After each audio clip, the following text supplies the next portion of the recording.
Magandang araw mga kamaksis. Narito naman po ang inyong lingkod, Aring Isko. So, may bago ngayon, no? Pero ilang araw na nakaraan nung nilaunch yun, yung tinatawag na Axie Delegation. Ano nga ba ito? Tara, tignan natin.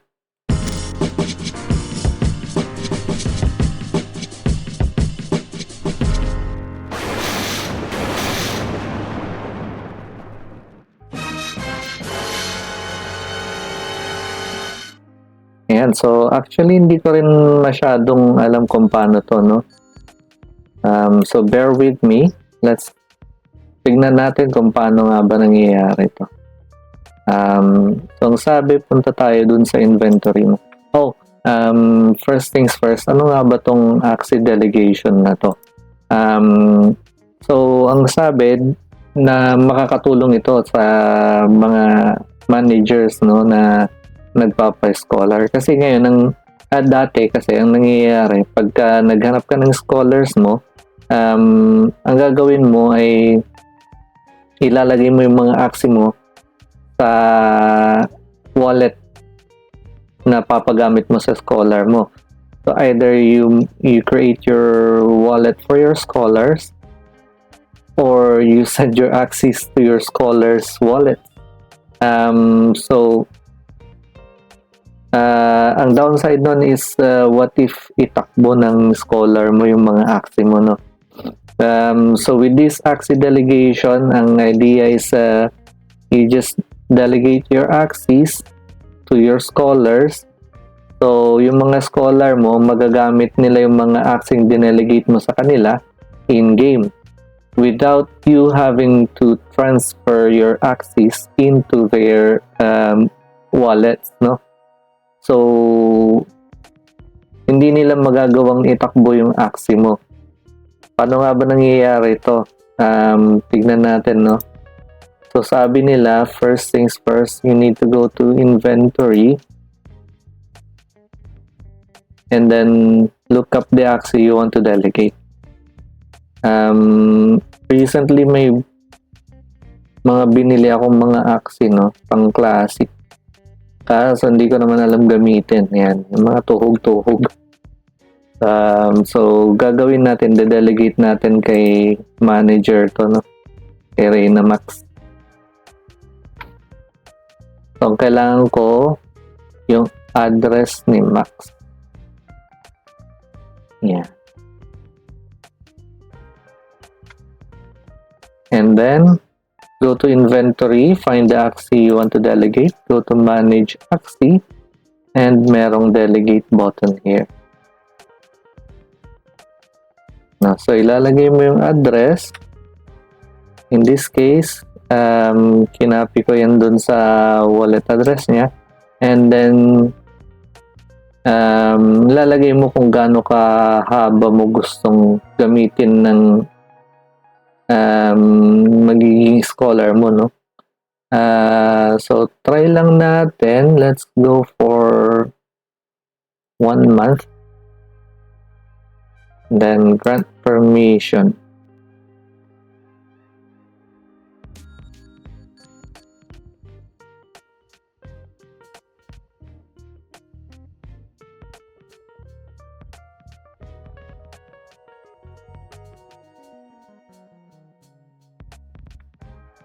Naka-Trezor kasi ako, so I have to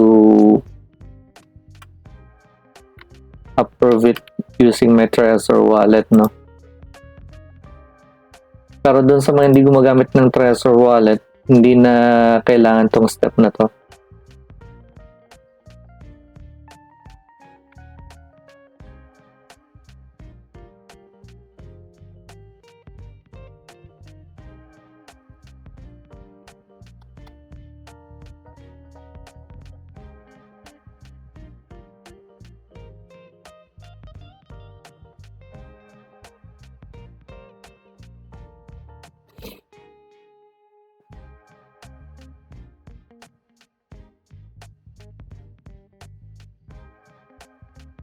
Okay, so you can only revoke delegation after 24 hours and delegated Axies cannot be transferred.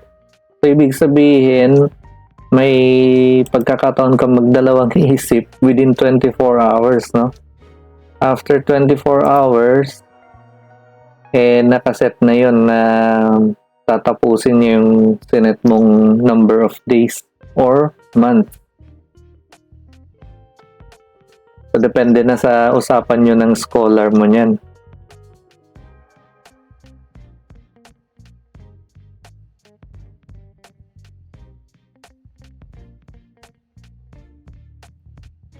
So, yun, na-delegate na natin, no?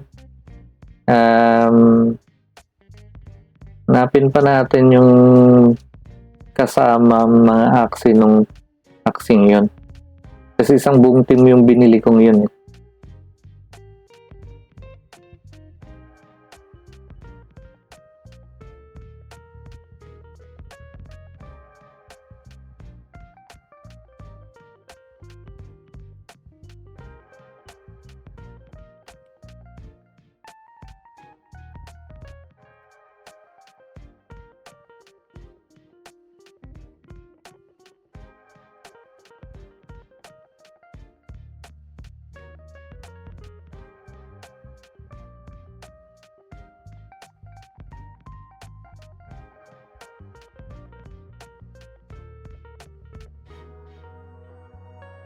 So, gaya nung dati, kailangan i-approve using the Trezor.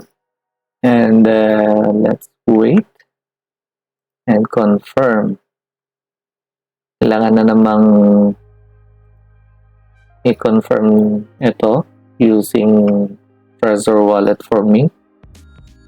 Pero gaya nga ng sabi ko kanina, no, kung hindi kayo gumagamit ng Trezor wallet, hindi nyo na kailangang daanan tong step na to. Pag-confirm mo sa Ronin wallet mo, papasok na siya kaagad.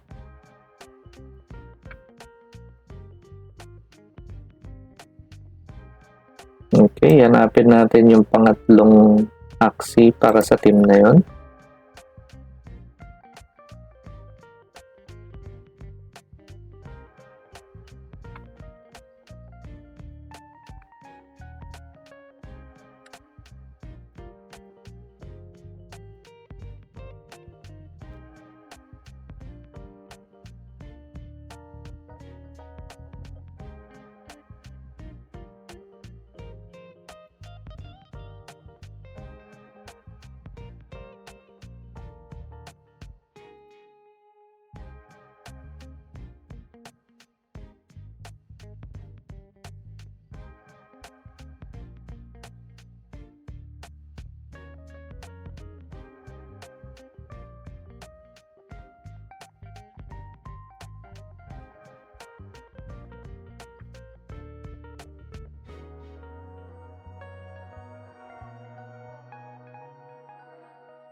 Yan, okay. So, ang sabi dun sa announcement nun is in the future yata magkakaroon ng contract dito kung paano hatian nyo ng manager. No? As of now, nakita naman natin walang contract, no? Basta i-delegate lang. So, siguro sa ngayon, magandang gawin, parang for rent mo yung mga aksi. No, mag-usap kayo kung magkano presyo, and then once na, kung ikaw yung manager, no, once na binayaran ka na according dun sa presyong pinag-usapan nyo, pwede mo nang i-delegate yung aksi.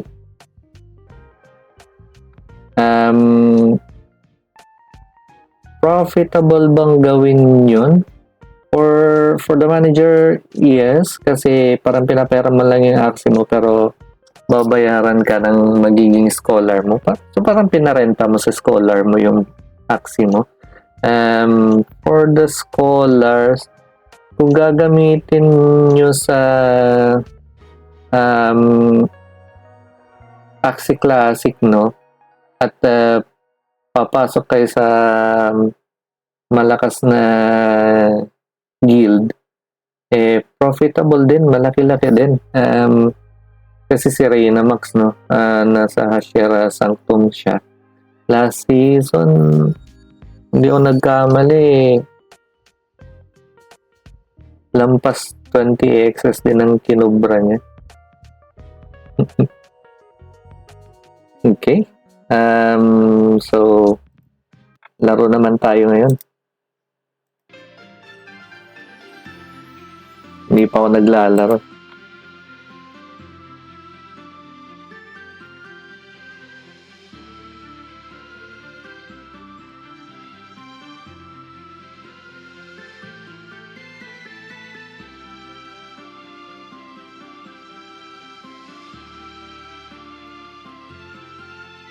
Hindi pa ako nag-arcade.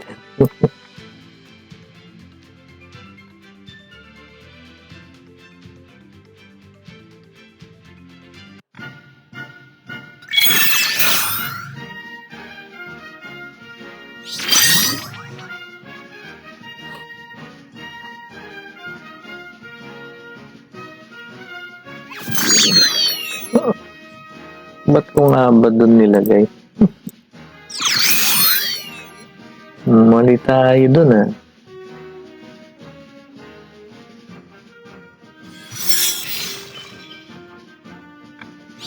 Sayang isang Nemo tail.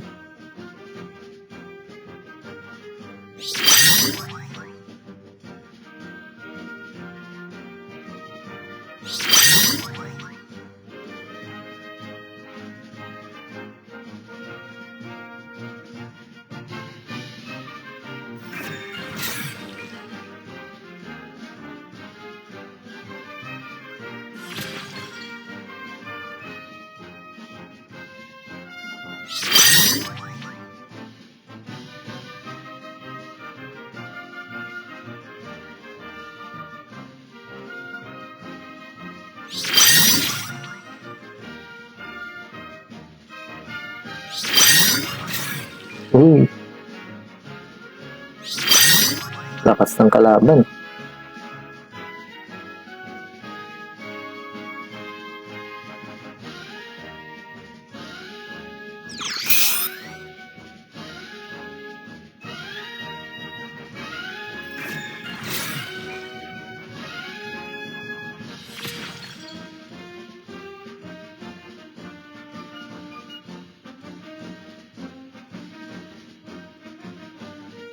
Papatay na yata tayo. Ayaw nga.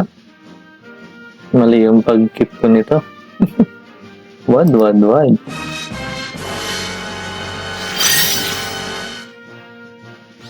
Then F-mark pati si Fluffy. Tinanggalan pa tayo ng buff.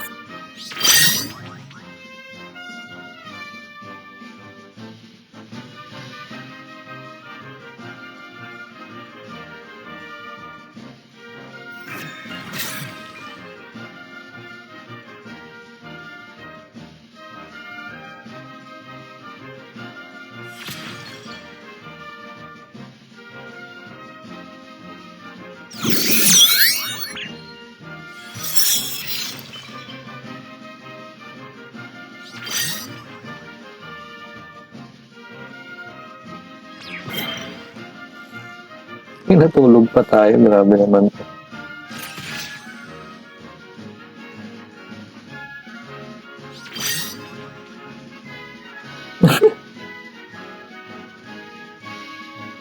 Di wow.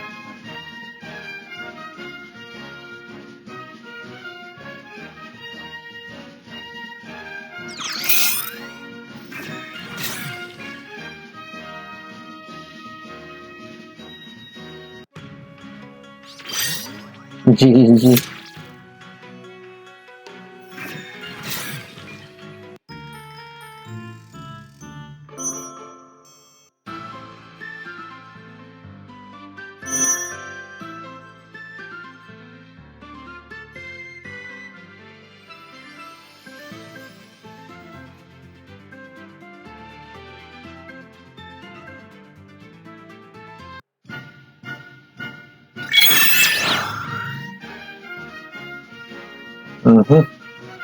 Yung mga nagcha-champion ngayon.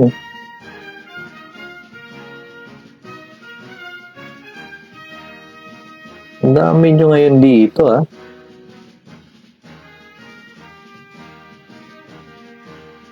Ano tail to?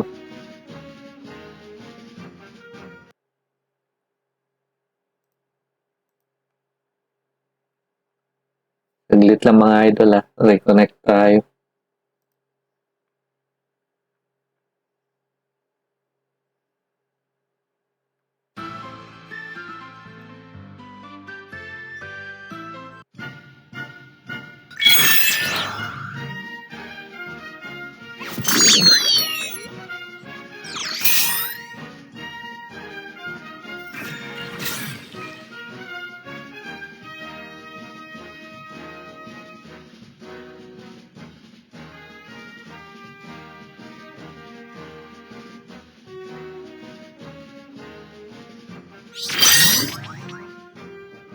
Buhay ulit ang mga stain, no?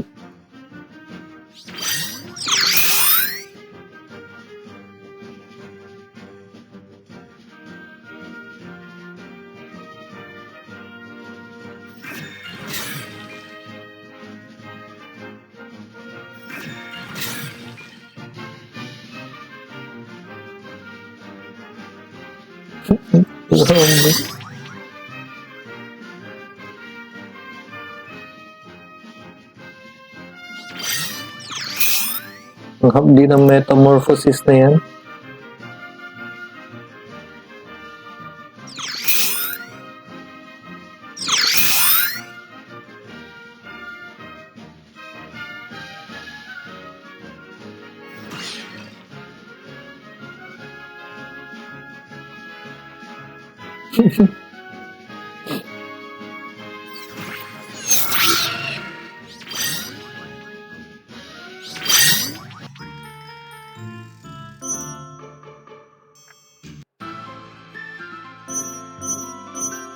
Lakas naman nun, grabe.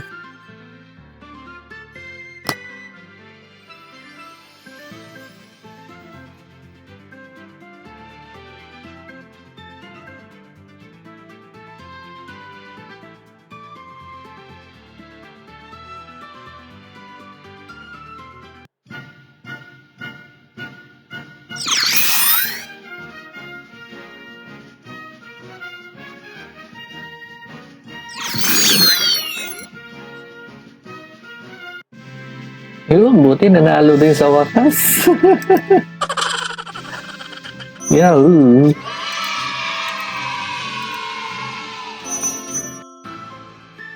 Okay, so doon na tayo sa totoong laban. Grabe, nabugbog tayo doon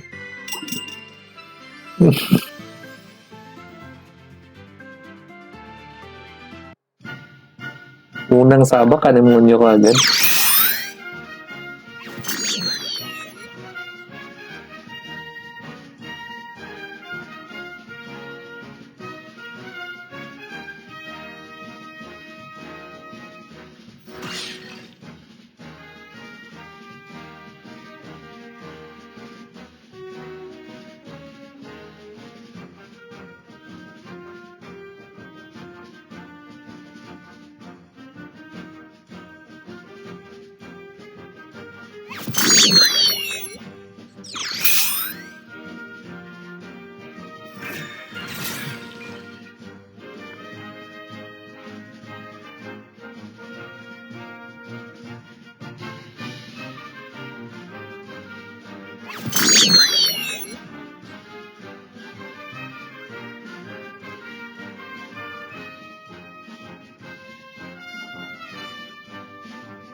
Tagal namang tumira nito.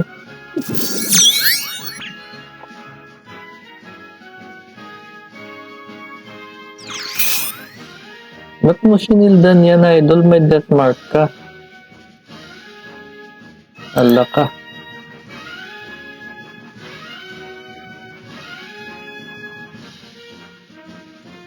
Bakit mo ginawa yun?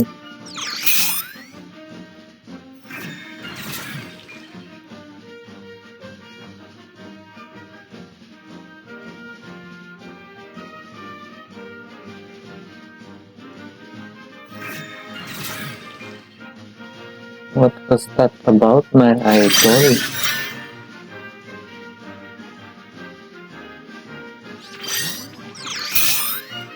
Nagsayang siya ng shield dun, no?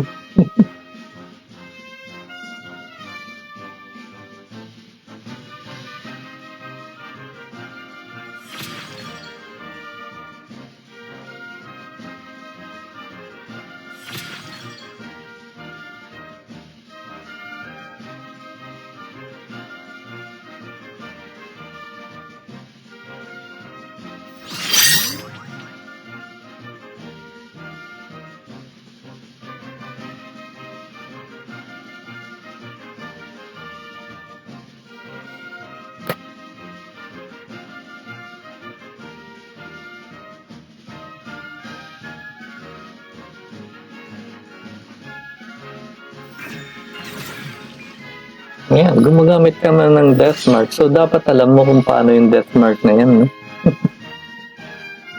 Hindi talaga maisip kung bakit niya ginawa yun kanina. Anyway, pabor naman sa akin yun, so hindi ako magre-reklamo, no? Pasalamat na lang ako sa kanya.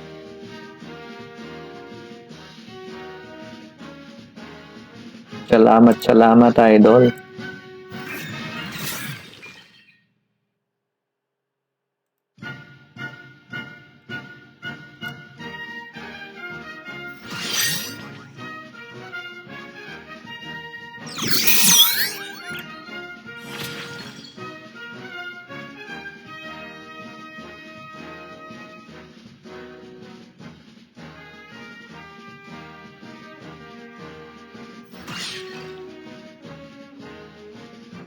Talagang tinatarget niya yung naka-Philosopher's Stone natin, ha? Tinatarget mo si Furry, ha? Uy, bitin. Yahoo!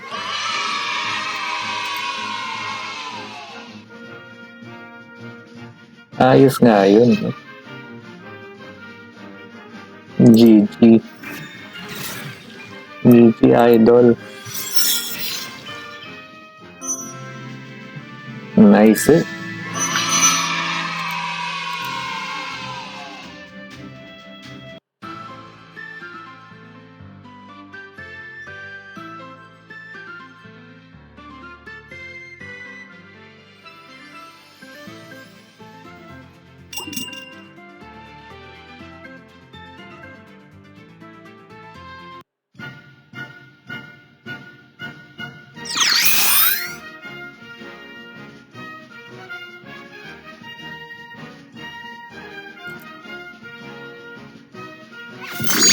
Okay.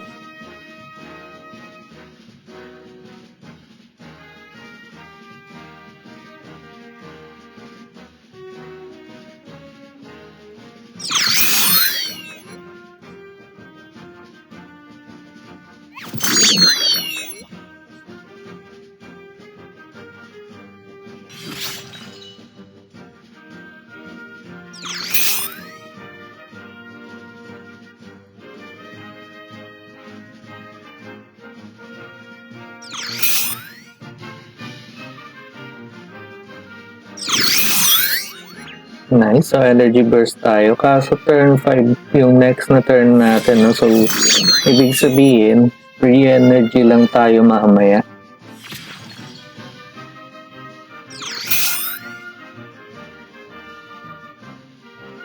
Siyempre, tapagin na natin tong naka-coin niya, no?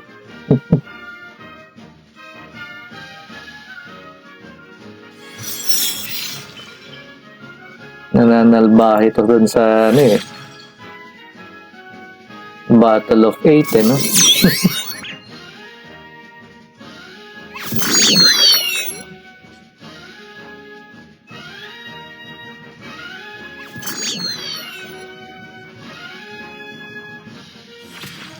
Yun, no? Ma-update siya. Hindi nga lang optimize tong koi team niya, no? Eh, hindi tayo masyadong nasaktan sa kanya.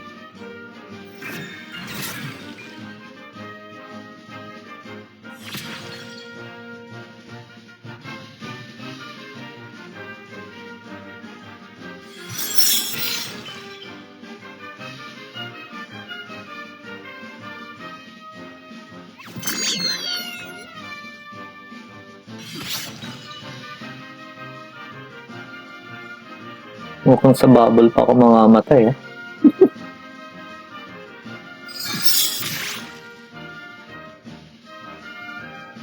Hindi naman.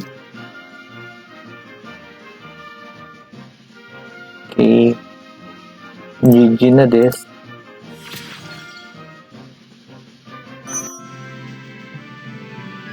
Nice.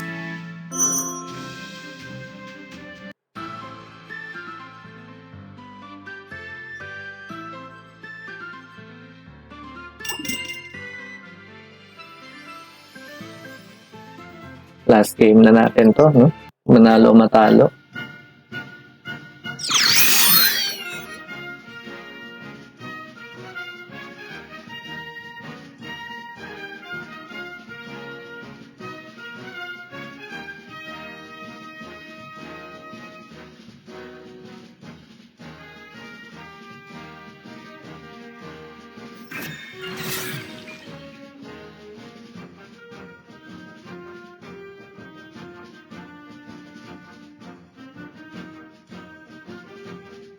Nang de-deathmark lahat yung axe niya, no?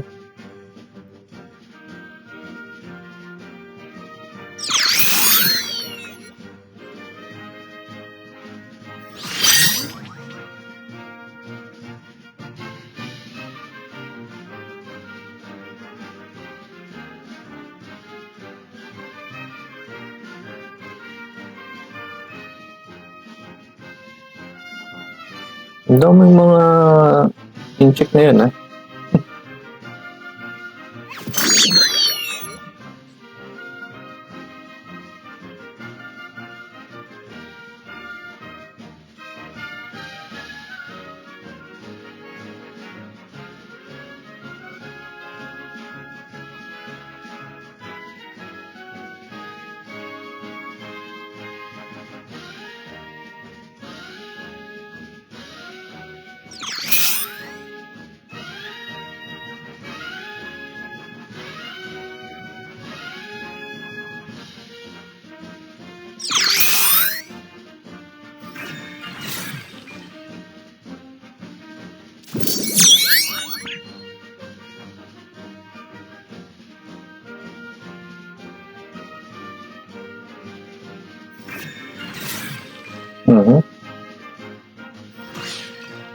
Yun lang.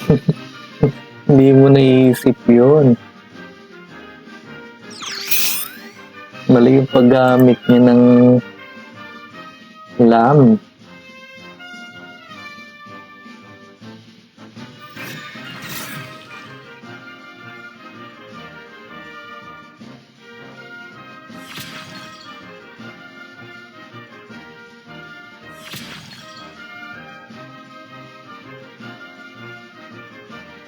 Keep lang natin yung Nemo ears natin just in case na may mapagamitan tayo.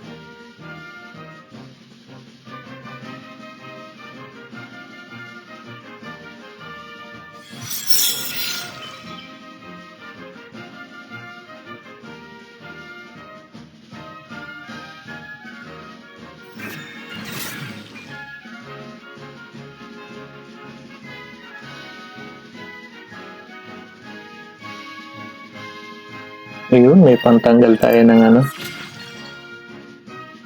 bubble niya, no? Tsaka bombshell.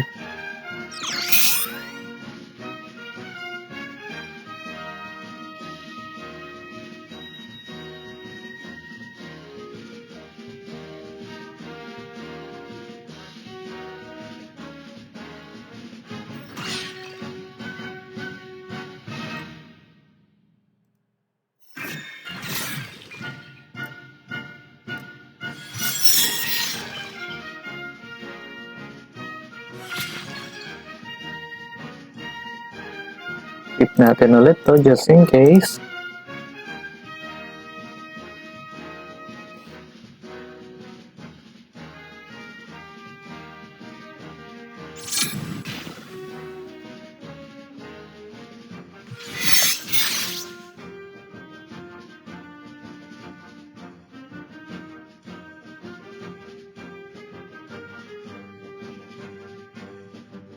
Okay, buhay tayo. It's a win. Yahoo!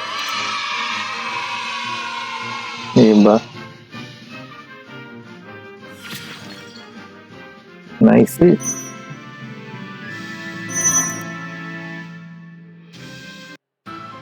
Yan, okay. So, maganda-gandang nangyari. At yun na nga, no? Pinakita ko sa inyo kanina paano mag-delegate ng mga aksi. Maraming salamat sa mga nanood. Hanggang sa susunod. Paalam!